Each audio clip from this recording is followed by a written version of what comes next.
வணக்கம் நண்பர்களே. தமிழக அரசியல் களத்துல ஒரு பரபரப்புக்கு முற்றுப்புள்ளி வச்சிருக்காரு தமிழக பாஜக தலைவர் நயினார் நாகேந்திரன். அவர் தன்னோட பதவியிலிருந்து விலக போறாருன்னு கடந்த சில நாட்களா பரவி வந்த வதந்திகளுக்கு அவரே நேர்ல வந்து விளக்கம் கொடுத்திருக்காரு. பத்திரிகையாளர்களை சந்திச்ச நயினார் நாகேந்திரன் பதவி விலகிறதுக்கு அவசியம் எதுவும் இல்லைன்னு ரொம்ப தெளிவா சொன்னார். அது மட்டும் இல்லாம பிரதமர் மோடி மற்றும் அமித்ஷா என் மேல மிகுந்த நம்பிக்கை வச்சிருக்காங்க. அமித்ஷா என்னோட வீட்டுக்கு நேர்ல வந்து நலம் விசாரிச்சுட்டு போனார் அப்படின்னு குறிப்பிட்டிருக்கார். இந்த வார்த்தைகள் ரொம்ப முக்கியமானது.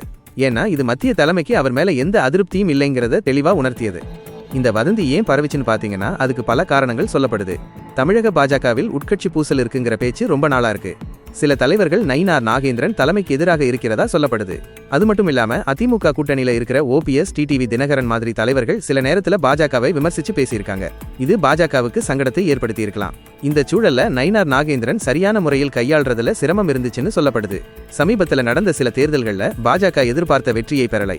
இதனால தலைமைக்கு அவர் மேல அதிருப்தி இருக்கலாம்னு ஒரு கருத்து பரவுச்சு. இந்த மாதிரி பல காரணங்களாலதான் நயினார் நாகேந்திரன் பதவி விலக போறாருன்னு செய்தி வெளியானது. ஆனால் அவர் அதை மறுத்து எல்லாருக்கும் ஒரு தெளிவான பதிலை கொடுத்திருக்காரு. நயினார் நாகேந்திரனின் இந்த விளக்கத்துக்கு பிறகு இந்த விவகாரம் இப்போதைக்கு அடங்கிடும்னு எதிர்பார்க்கலாம். பாஜகவில் உட்கட்சி பூசல் இருக்கிறதா பேசப்பட்டாலும் தலைமைக்கு அவர் மேல நம்பிக்கை இருக்குங்கிறது இந்த அறிக்கையிலிருந்து தெரிய வருது. இனிமேல் கட்சிக்குள் இருக்கும் மற்ற தலைவர்களின் நகர்வுகளை பொறுத்து தான் அடுத்த கட்ட அரசியல் மாற்றம் இருக்குமாங்கிறது தெரிய வரும்.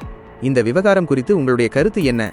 நயினார் நாகேந்திரன் பதவி விலக போறாருன்னு வந்த செய்தி வெறும் வதந்தியா, இல்ல இதுக்கு பின்னாடி வேறு ஏதாவது அரசியல் இருக்கா? உங்க கருத்துக்களை கமெண்ட்ல சொல்லுங்க.